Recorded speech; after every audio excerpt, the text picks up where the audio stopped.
सुबह यही कर रही थी। चलिए ठीक है, मैं बाजार जा रही हूँ, शाम तक आऊंगी और राइस बना कर रख लेना। जी मैम साहब, कोई दिक्कत नहीं है, आप आराम से आना, मैं बना के रख दूंगी राइस आपके लिए।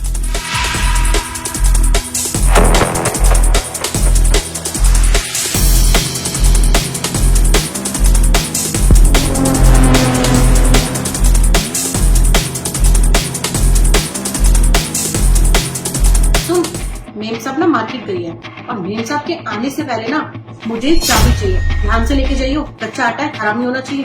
ये ले। ठीक है। सुन, थोड़ा जल्दी आइयो, जल्दी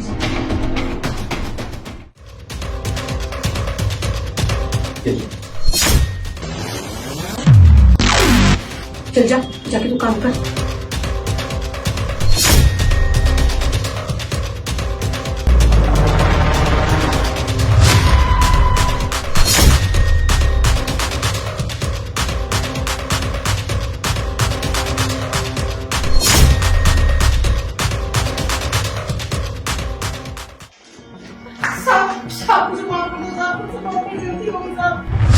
अरे शांति, उठो।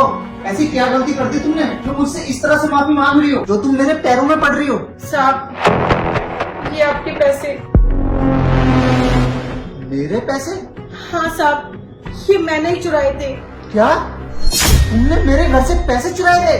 हाँ साहब, ये पैसे मैंने आपकी अलमारी से चुराए थे क्योंकि मुझे हालातों ने मजबूर कर दिया था। ऐसे क्या हालात हो रहे थे कि तुमने अपने मालिक के घर से पैसे चुराए? मैं अपने बेटे का पिछले 2 साल से अच्छे स्कूल में एडमिशन कराने का सोच रही थी, पर हालात इतने बुरे थे, ऐसे जुड़ ही नहीं पाते थे, इसलिए मजबूरी में आके मुझे ये सब करना पड़ा। और बच्चे जब अच्छे स्कूल में जाते थे ना, तो मैं अपने बेटे का उदास चेहरा नहीं देख पाती थी। मालिक, मुझे माफ कर दो, मुझसे बहुत बड़ी गलती हो गई। मालिक, मैं सच कह रही हूँ, मैंने ये सब मजबूरी में किया। आज जब मैं अपने घर गई, बेटा गट्टू, अब तुम भी ना बड़े स्कूल जा सकोगे, तुम्हारे एडमिशन का ना इंतजाम हो गया है, तुम्हारे पास भी नई वर्दी होगी, डब्बा होगा और जूते होंगे, अब तुम भी पढ़ सकोगे बेटा। हाँ मम्मी, मेरा एडमिशन तो कल ही हो गया था, मैं तो कल ही जाने वाला हूँ स्कूल। एडमिशन कल हो चुका है? बेटा किसने कराया आपका एडमिशन? ये कब हुआ, कैसे हुआ? मम्मी, जहाँ काम करती हूँ ना शिवा अंकल के यहाँ, उन्होंने ही मेरा एडमिशन करवाया है। हे भगवान, ये मैंने क्या किया? जो मेरे परिवार के बारे में इतना सोचते हैं, मैंने उन्हीं के घर में चोरी की। एक काम करती हूँ, कल ना मेम साहब के जाने के बाद ना साहब को सब कुछ सच सच बता दूंगी, वो जो सजा देंगे ना मुझे मंजूर है। मुझसे बहुत बड़ी गलती हो गई है, बहुत बड़ा पाप कर दिया है मैंने, तो मैंने इतना बड़ा पाप कर दिया, माफ कर दीजिए साहब, दोबारा ऐसी गलती कभी नहीं होगी। बस कर, हमें वैसे भी नहीं बताना था कि हमने तेरे बच्चे की स्कूल की फीस भर दी है। अरे शांति, तेरे बच्चे का स्कूल में एडमिशन हो गया क्या? कहाँ मेम साहब, वो क्या है ना, मैं अपने बच्चे का ना एडमिशन ना अच्छे स्कूल में ही कराना चाहती हूँ।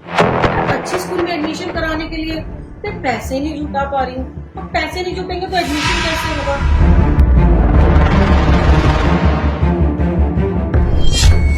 अरे छवि, वो शांति अभी अपने बच्चे के एडमिशन के बारे में कुछ बात कर रही थी, उसके घर में सब कुछ ठीक तो है ना?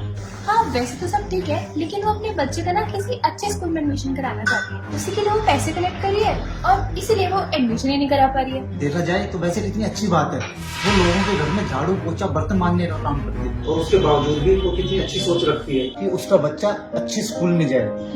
ये तो है। अच्छा छवि, मैं क्या सोच रहा था कि अगर शांति से अपने बच्चे के एडमिशन की फीस नहीं भरी जा रही तो उसके बच्चे का एडमिशन हम करा दे। नहीं है। मैं एक काम करता हूँ, कल सुबह जाके ना सबसे पहले उसके बच्चे का अच्छे स्कूल में एडमिशन कराता हूँ। ठीक है। चलो ठीक है, मैं चलता हूँ और अपने ऑफिस का कुछ काम करता हूँ। मैं मानता हूँ कि तू चाहती है तेरा बच्चा बड़ा आदमी बने, अच्छे स्कूल में पढ़े, लेकिन इसका मतलब ये थोड़ा ना है तू किसी के घर में चोरी करेगी। पर इन सब के लिए चोरी करना तो ठीक नहीं है ना? हाँ साहब, मैं जानती हूँ कि मैंने बहुत बड़ी गलती की है और मेरी ये गलती बिल्कुल भी माफी के लायक नहीं है, पर साहब मेरी आपसे एक विनती है कि ये सब के बारे में मेम साहब को प्लीज बिल्कुल मत बताना। मैं ये नौकरी नहीं खो सकती साहब, इस नौकरी से मेरा घर चलता है, मेरे बच्चे के स्कूल की फीस जाती है, हमारी रोजी रोटी चलती है। साहब मेरी मजबूरी को समझिए, मैंने ये मजबूरन किया है, कोई शौक या खुशी से नहीं किया।